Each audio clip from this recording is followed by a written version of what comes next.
Hey, what's up, Dean? Sid Performance. We are back. Good hair day. And yesterday, I got both fans mounted up, and then kind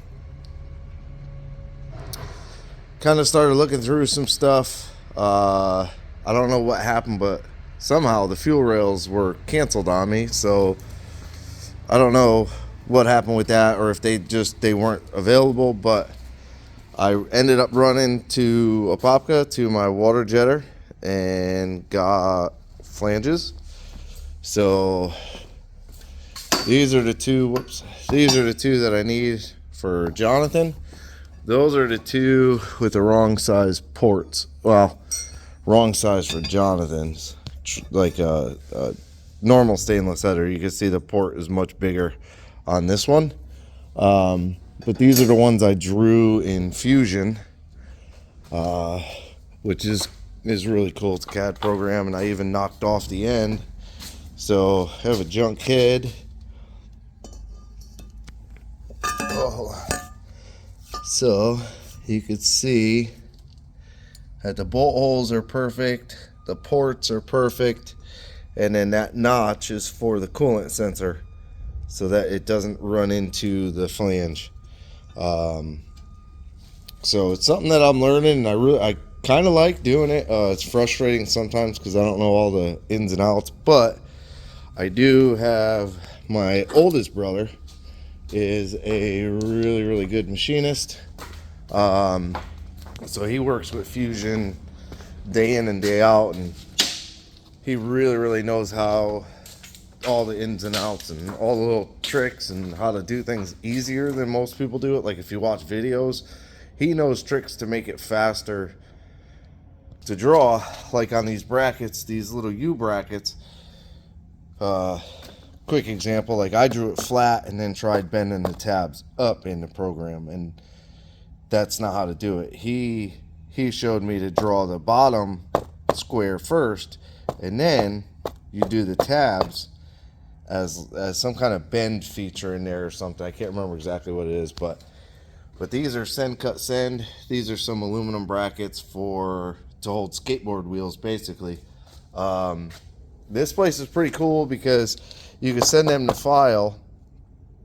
They'll cut it, they'll bend it. They package it. They send you Swedish fish, and it ended up being they sent an extra one. So I ordered 8, and there's an extra one in there. So that's pretty neat. But got the muffler in, and this is that's not the right part number. Here it is. This is it's Jones? Pretty sure it's the Jones. It says full bore performance, but it's MF2469. It's 3-inch in, 3-inch out, dual inlet and outlet, and it's a 5x18 oval. So it's 5 inches wide, 18 inches long.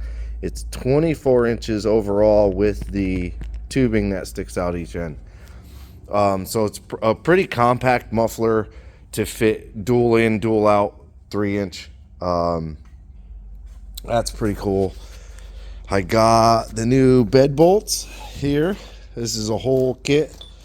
Yep, off Amazon. I haven't even opened it to look at it yet. But it should have everything in there. Oh, you dirty.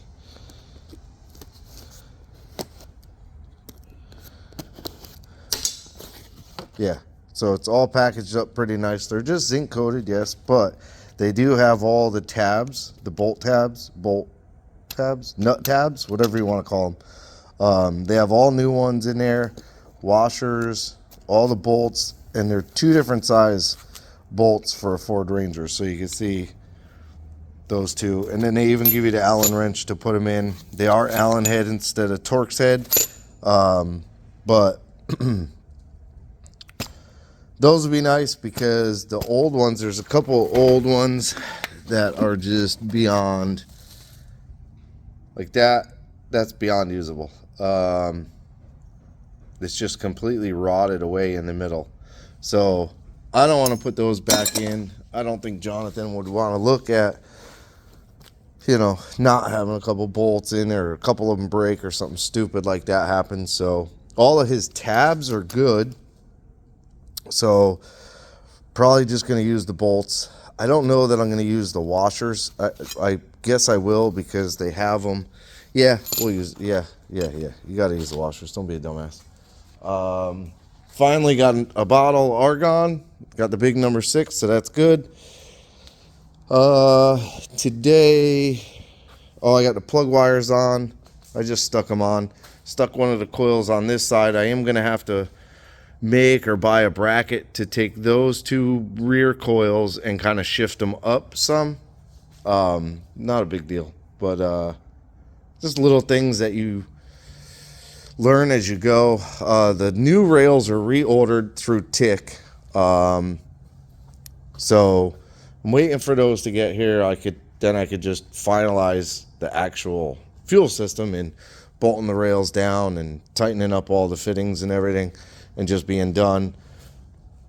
I have a transducer for the pressure sensor somewhere here in one of those bins or in that cabinet or somewhere. Still got to put the regulator underneath, and then I'm going to probably tee off of this vacuum line here. I mean, I don't have to run a reference for the regulator because this isn't a boosted application. I normally like to, but I might tee off that line there and run a line down underneath. We'll see. But it definitely doesn't need it. So yeah, and then I remember the steam port is done already. It actually goes from the steam port to the back of the Holley water pump. They give you a port back there that is marked specifically for steam port. So I don't have to use that port on the radiator.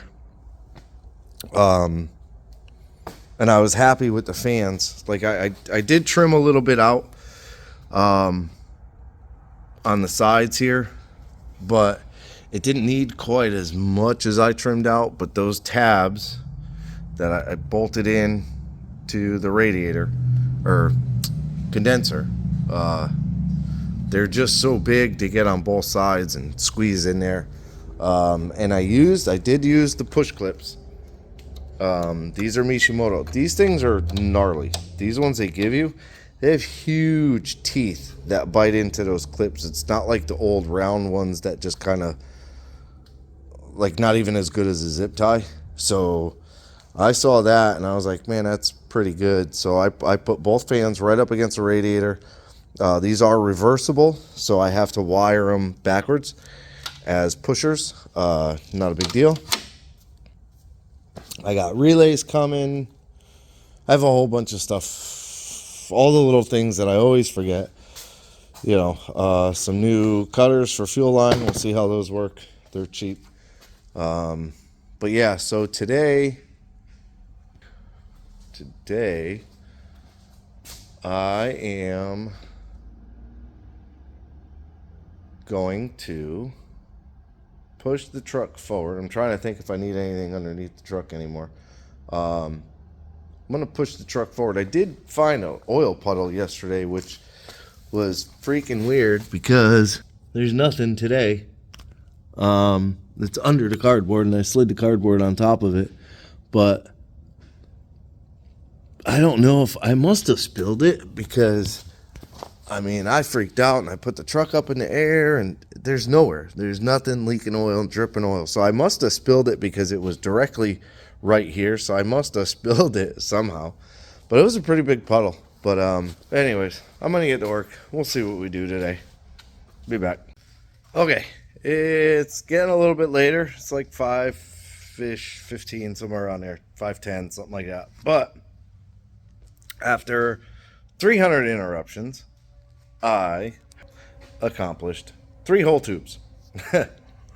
I plan on getting a little bit farther, but the way I'm building these, because typically what you do is you cut a piece, you tack it to the flange, you tack the next piece, you tack the next piece, the next piece, and you get it all tacked together. Then you take the entire header out, break the tacks off the flange, off the collector, weld each tube completely, put it all back together, hope it all fits, and weld the collector and the flange. I like doing it that way, but what I find is with doing stainless bends, they tend to move. Welds will always move. Or not the welds, but the material will always move that you're welding.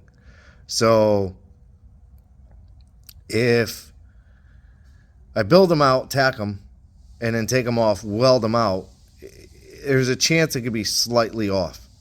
It could run in, which, I mean, it is touching the steering column right now, but that's because it's not tacked to the flange. So all I have to do is just move it a little bit. And the pipe's getting heavier and heavier, so it's kind of falling. That's why I taped that one to kind of snug it into the flange. I got to trim the inner fender a little bit, but these two, 1 and 3, are actually down. You can see, kind of see, maybe see. Nope, you can't see. You can see the tube back there. So both of them are, that one's down there. This one's, the number 3 is a little higher up. Number 5 is wrapped around the steering column.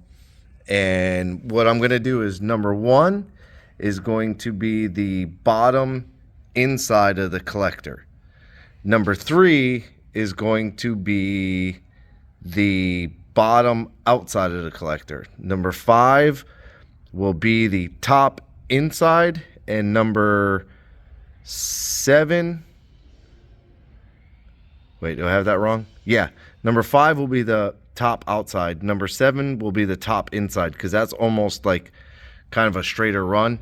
So now that I got kind of this far, I've been welding every single tube, every joint. So that one's welded out, that one's welded out, that one, the ones that are underneath that you can't see, that one. So that's basically 180 with one weld on like almost a 45, more like a 22 to be honest. And being that it's not welded to the flange, you know, I can move them. Like this one needs to be up here. So if I let it go, you see how it falls out a little bit and just kind of lays on this pipe. This pipe needs to be pulled a little forward. Oh, geez. This pipe needs to be pulled a little forward and up. This one's pretty good. It just needs to come out a hair. So each one, as I build, I'm just making sure they're not laying on top of each other. Like you can see, there's a gap there. That gap is basically exactly the gap that it will be. It's fine if they touch. I don't mind if they touch, and then I'll put a tack on it basically if they do touch. But I'm getting pretty far on that one. The 4th one, number 7, that one should be not easy, but it's fairly, it's a smaller task to get that one down, like back a little bit and down into the collector, you know, and then I could bring the rest of them to the collector from underneath, because it's a game of what's the easiest route to get that to the collector with leaving enough room, but on top of, do I have to bring the truck up and down, up and down, up and down? I don't want to do that. This side here, I have the flange on, a couple of bolts, and these are all nice stainless hex head bolts. This one will be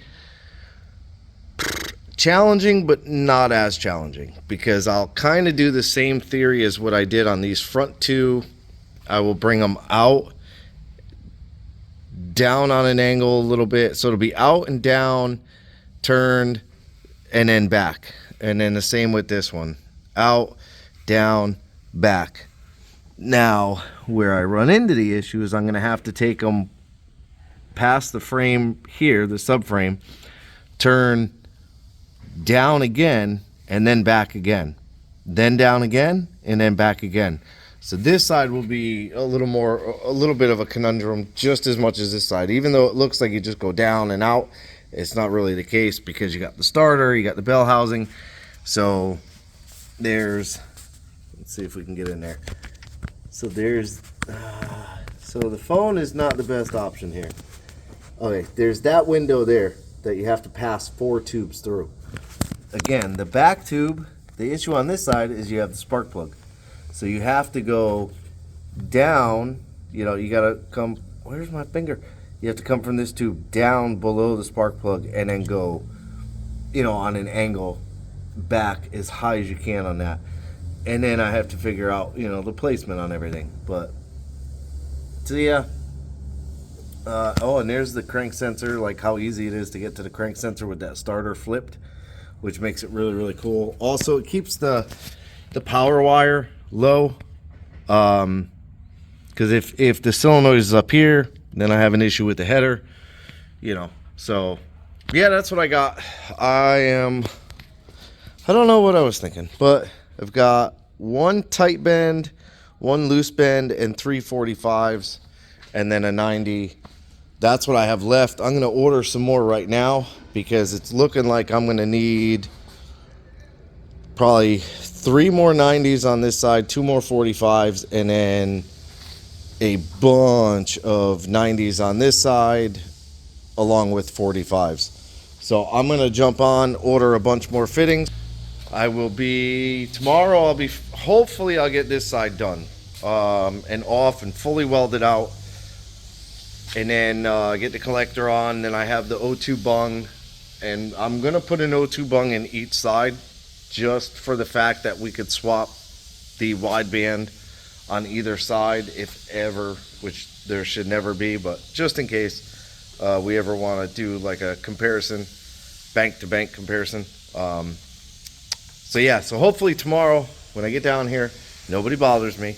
I may even shut and lock the door. It's supposed to be really cold tomorrow. It's pretty cold today. I got a hoodie on all day, and I didn't break a sweat.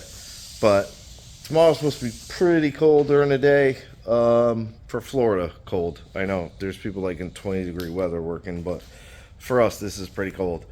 But yeah, hopefully tomorrow will be a little more productive. Not a little more productive. I'll finish this side there. Okay, I finished this side. So I appreciate you watching. Like, subscribe, hit the bell to be notified of new videos, and leave me a comment. Have a good day.